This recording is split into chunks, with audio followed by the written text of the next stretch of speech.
안녕하세요 여러분. 미국 주식하는 재무설계사 채널에 오신 것을 환영합니다. 오늘의 미국 주식 재무제표 분석의 주인공은 조비 에비에이션입니다. 아무래도 처음 들어보는 구독자분들이 있을 것 같아 뉴스를 통해 간단히 알아보고 시킹 알파를 이용하여 재무제표 분석을 시작해 보겠습니다. 그러면 먼저 제가 찾아본 뉴스를 보게 되면 6월 29일자로 SKT가 조비 에비에이션에 1300억을 투자한 것으로 나타나고 있습니다. 대기업인 SKT가 투자한 정도면 어느 정도 조비 에비에이션이 신뢰감을 가지고 있는 기업인 것을 알 수 있습니다. 다만 부정적인 것을 보게 되면 JP 모간이 조비 에비에이션을 현재 중립에서 비중 축소 하향한 것을 알 수 있습니다. 목표가는 6달러입니다. 녹화의 기준을 보게 되면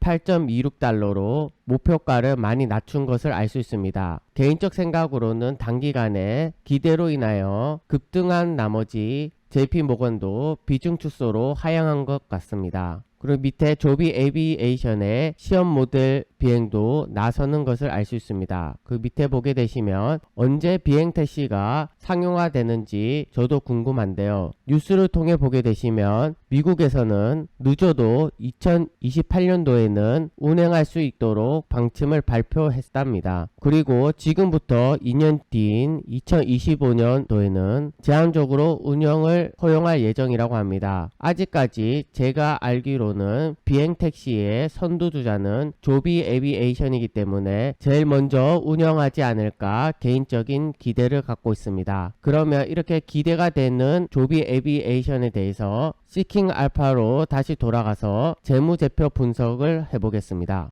그러면 첫 번째로 조비 에비에이션의 썸머리 요약에 대해서 알아보겠습니다. 조비 에비에이션의 1년 전 주가에 비해서는 현재 주가가 49.37%가 상승한 것을 알 수 있습니다. 5년 전 주가에 비해서는 나오지 않는데요. 밑에 보게 되시면 조비 에비에이션은 상장한 지 얼마 되지 않아 나타나지 않는 것을 알 수 있습니다. 당연히 10년 전 주가에 비해서도 나오지 않습니다. 오른쪽을 보겠습니다. 1년간 범위는 3.15달러에서 11.98달러 사이인 것을 알 수 있습니다. 주당 순이익을 나타내는 EPS는 마이너스 0.64로 아직 순이익이 발생하지 않습니다. PE는 주가를 EPS로 나눈 값으로 EPS가 마이너스이기 때문에 나타나지 않습니다. 디비던트 레이트 같은 경우에는 배당금으로 아직 성장 초기인 성장주이기 때문에 주고 있지 않습니다. 배당금이 없기 때문에 밑에 yield 배당률도 없습니다. short interest 같은 경우에는 공매도 비율로 높으면 급 하락할 가능성이 높은데 현재 14.53%로 높아 주의할 필요가 있습니다. 마켓캡 같은 경우에는 시가총액을 말합니다. 볼륨은 거래량을 말합니다.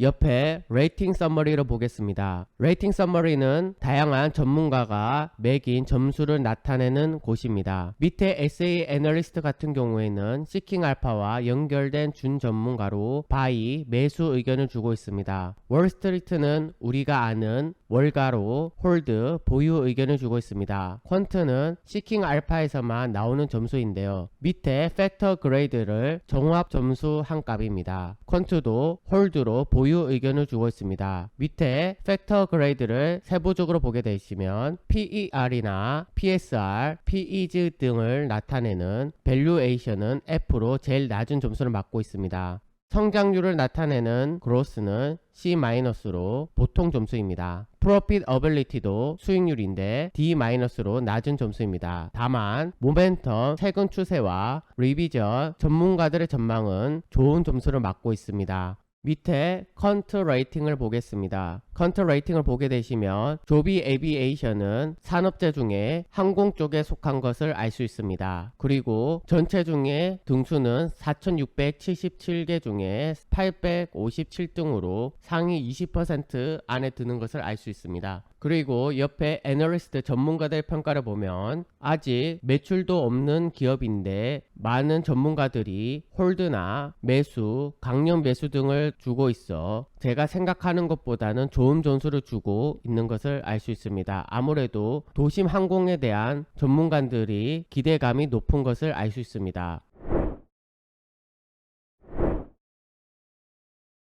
다음으로는 Financial 재무제표에 대해서 알아보겠습니다. 재무제표에서는 Income Statement 손익계산서와 밸런스 재무상태표, 캐시플로우 현금 흐름표로 구성되어 있습니다. 손익계산서를 먼저 보게 되시면 매출과 총이익, 영업이익, 순이익순으로 보겠습니다. 현재 매출을 나타내는 레비뉴는 아직 판매를 시작하지 않아 나타나지 않습니다. 밑에 오퍼레이팅 인컴은 영업이익을 말하며 매출이 발생하지 않지만 기술을 개발하기 위해 판관비와 연구개발비의 상승으로 인하여 마이너스 폭이 높아지고 있는 것을 알 수 있습니다. 그리고 순이익을 말하는 넷인컴도 영업이익과 마찬가지로 지속적으로 마이너스 폭이 높아지고 있는 것을 알 수 있습니다. 아무래도 아직 매출이 발생하지 않지만 개발을 위해 많은 비용이 들어가고 있는 것을 손익계산서를 통해 알 수 있었습니다. 이어서 밸런스 재무상태표에 대해서 알아보도록 하겠습니다. 재무상태표에서는 재무 건전성을 측정하는 유동비율과 장기 채무에 대한 지급 능력을 측정하는 부채 비율을 알아보겠습니다. 유동비율을 구하기 위해서는 유동자산과 유동부채가 필요한데요. 유동자산은 Total Current Assets을 말하고 유동부채는 Total Current Liability를 말합니다. 그리고 부채의 비율을 구하기 위해서는 총부채와 총자본이 필요한데요. 총부채는 Total Liability를 말하고 총자본은 Total Equity를 말합니다. 미리 유동비율과 부채 비율을 구해봤는데요. 보게 되시면 유동비율은 유동자산을 유동부채로 나눈 값으로 33.4가 나옵니다. 100%보다 높으면 양호하기 때문에 매우 양호한 것을 알 수 있습니다. 부채 비율은 타인 자본을 자기 자본으로 나눈 값인데요. 0.13으로 200%보다 이하이면 양호하기 때문에 현재 매우 양호한 것을 알 수 있습니다. 이를 통해 매출은 없지만 재무 건전성도 좋고 단기간 파산 가능성도 적어 보입니다. 다만 매출이 없기 때문에 개인적 바람으로는 빠른 시일 내에 상용화가 되길 바라고 있습니다.